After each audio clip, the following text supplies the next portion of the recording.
All right, let's move on with a look at the top stories making headlines in the international press with Diptyque Laurent. Hello. Hi, Kat. Now, you're going to start us off with some Spanish newspapers. They're still looking into the investigation and all of the context around the attack in Barcelona last week. That's right. Authorities are still tracking one of the suspected terrorists in last week's attack. The Spanish daily La Vanguardia reports on its front page that the terror cell behind the attacks had international ties. This is according to messages decrypted by the authorities that the jihadists posted on the dark net. One such message, for instance, came 6 months ago in which one of the terrorists allegedly notified his intentions to strike Spain. Now, clearly, this wasn't a lone wolf type of attack. These terrorists were highly organized, and they had a long preparation time, 6 months, in fact, according to the Spanish daily El Mundo.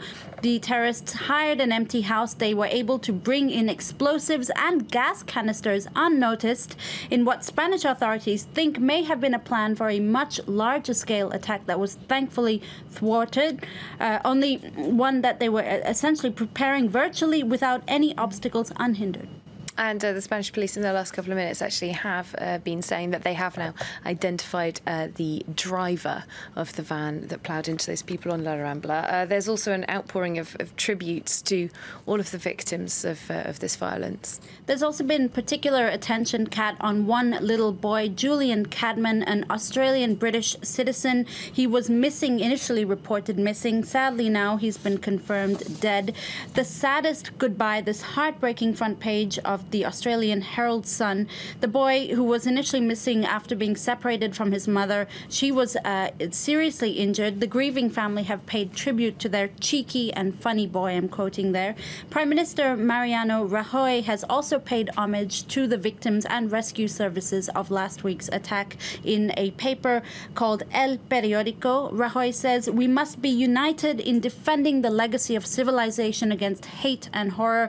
This is the issue of our time," he says, "and we're obliged to win this battle."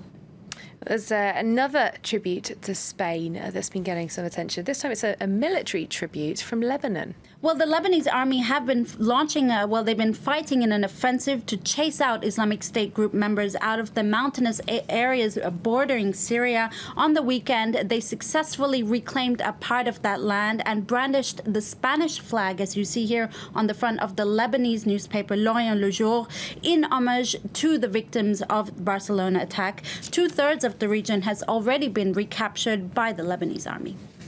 Right, let's move on to another of our top news stories of the day. The United States taking part in joint military exercises in South Korea. Well, they're actually called war games, according to the CNBC website. It's an annual military exercise between the U.S. and South Korea, one that's been taking place since the 1970s in a bid to strengthen military ties between the two countries. This year, though, it comes at a particularly tense time as North Korea threatens to nuke the U.S. territory of Guam, and Donald Trump has responded with his infamous fire and fury words. The editors at the South Korean newspaper Chosun Ilbo say this year's drills could be a, quote, watershed moment in the North Korea crisis because Pyongyang has actually demanded that the drills not take place. Clearly, the U.S. is not heeding this call. I quote, "The fact that the top U.S. brass are there shows how tense the situation is." Indeed. Now, let's move on to a story that's not just international, it's sort of intergalactic, perhaps, in a way. I'm just using a word there that I don't really understand. I'm talking about the solar eclipse. Everyone's very excited about it, particularly in the United States. And there are some really interesting celebrations of this solar eclipse happening later on. Very interesting, to say the least. It's actually been compared to the Super Bowl in terms of how many people are going to try and view. You'd think surely more people would be interested in this than the Super Bowl, but carry on. Well, it is a planetary Super Bowl-sized event, if you like. The solar eclipse, which is basically when the moon passes between the sun and Earth and temporarily blocks sunlight to the Earth. That's what a solar eclipse eclipse is. And it happens all the time, but this time it's happening in a place that'll be visible to millions of people. That's why it's such a big deal. It'll cross the U.S. from coast to coast, the first in nearly a century. And for the occasion, Quartz reports that the Welsh singer Bonnie Tyler will be singing her hit Total Eclipse of the Heart aboard a Royal Caribbean cruise. The ship will position itself during the eclipse for people to ideally snap a shot if they can, presumably to the throaty sounds of Bonnie Tyler belting out her 1983 hit.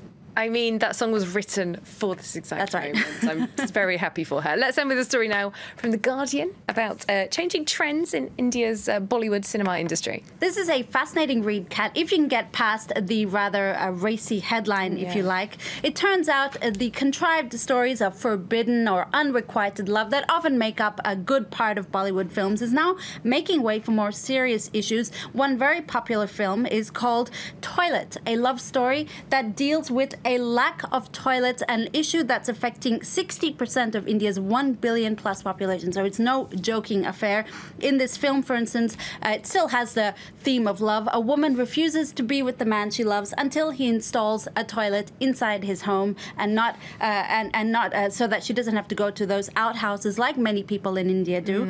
Other issues, The Guardian says, include menstrual hygiene and erectile dysfunction, a far cry from the sort of stereotypes that we usually see in Bollywood films. It's not glam, but it affects a lot of people. So very interesting indeed. Thanks so much, Diptyque Laurent, there looking through the international headlines. Time for a short break here on France 24. We'll have more international news headlines for you in a couple of minutes' time.